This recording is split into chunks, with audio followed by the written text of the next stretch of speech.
Hello and welcome back to Triple Tech, and today we're going to have a little play with this, the lens ball. You see this on Instagram a lot. It's a pretty interesting little item that people use nowadays just to get them some pretty interesting shots. You've probably seen them all around Instagram, as I said. And I've got my hands on one.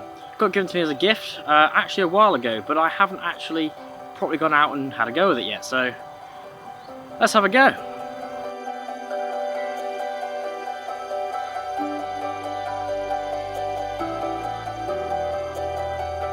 So a quick disclaimer now, I'm actually doing this after I've done the photography, so I'm not actually doing it live as I've done the photography, having a go with this lens ball. It was very fun, and you're going to see some examples of what I've shot.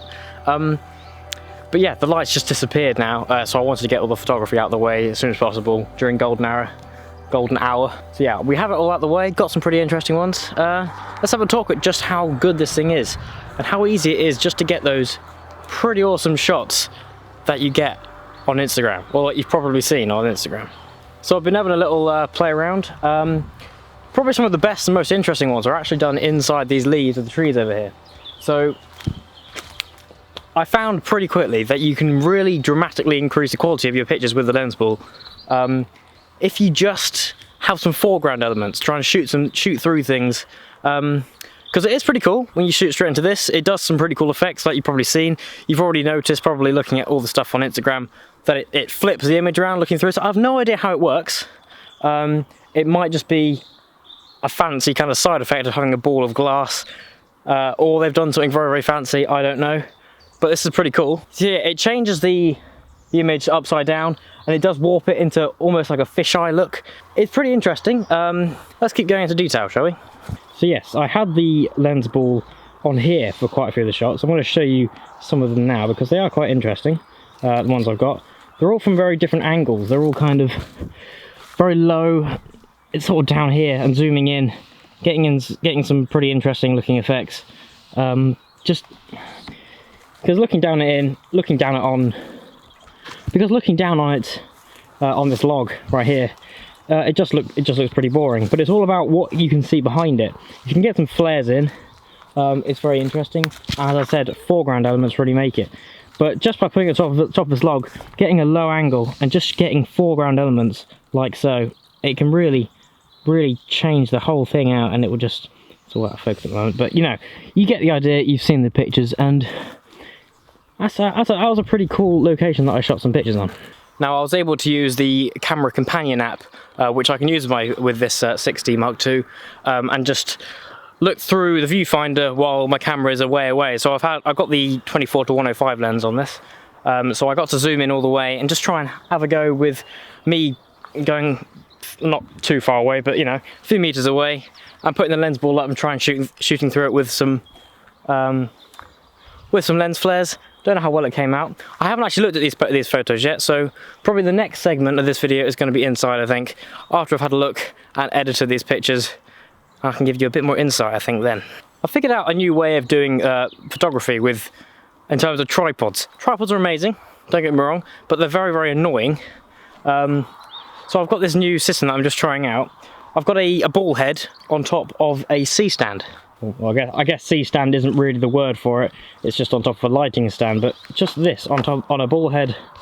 So yeah, this works pretty well, just having a ball head on top of a lighting stand, and weirdly enough, it actually works very well. You can put it straight portrait if you like, which I do a lot because of the look of Instagram, which obviously works better with a 3:4 image ratio.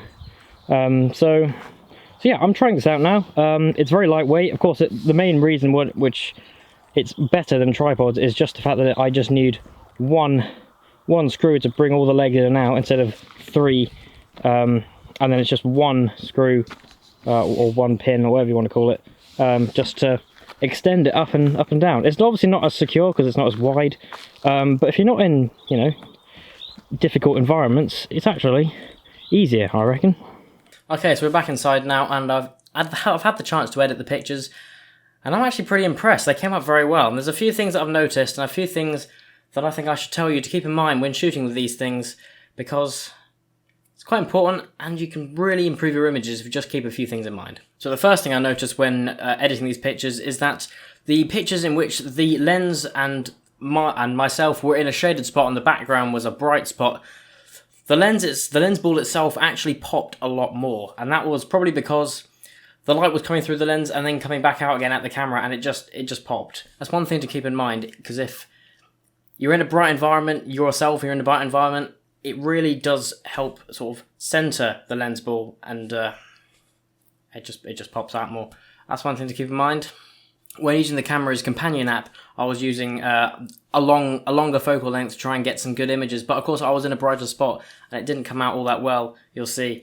So yeah, just something to keep in mind. I think it worked better with the wider focal lengths at close distances in that first person kind of style, which a lot of the images that you see on Instagram using these things actually do. And I think people that have used those lens balls have figured out that those are the really interesting looking images and very engaging looking images. I was trying to be creative as much as possible. I was trying to look for the light, looking for the lens flares, and trying to see, I think I managed to do it in a couple of cases in which the sun was coming out quite a bit from the side, but it came, as soon as it went through the lens ball, it reflected back at the camera and it actually popped out of a dark background very well.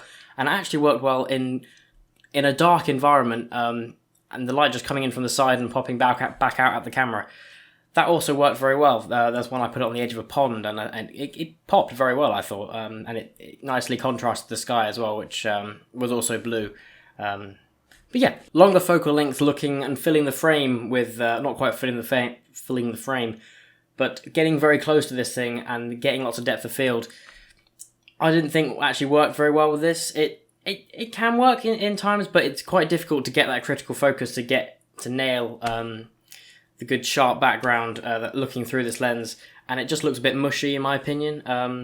It can look good in certain ways. There was one I got looking down while I put it on top of a piece of wood or a log of wood, and it did look quite good, but it was a bit, again, in comparison to those wider focal lengths, I didn't think it looked quite as good. This is very much an experimenting kind of item. It's not something that you would be able to use all the time, although there are plenty of Instagram accounts out there which literally solely use these in interesting and weird and wacky places. So yeah, it's an experimenting item, and it really does add a new dimension and a little bit of interest to your Instagram feed if you're one of those sort of people. But yeah, it's a fun thing to pick up, and if you don't use it, it still looks pretty cool. So yeah, thank you very much for watching. That was pretty much it. That's all I'm going to say. I am definitely going to keep shooting with this because it's very fun. It's the first time I've properly used it. So yeah, we'll keep going with it. Yeah, if you have any questions, do hit the comment section below. Like the video, that's a great help. And if you want to see more, do subscribe as well. It's a massive help. We want to try and grow. It'd be amazing. Thank you very much for watching, and I'll see you in the next episode.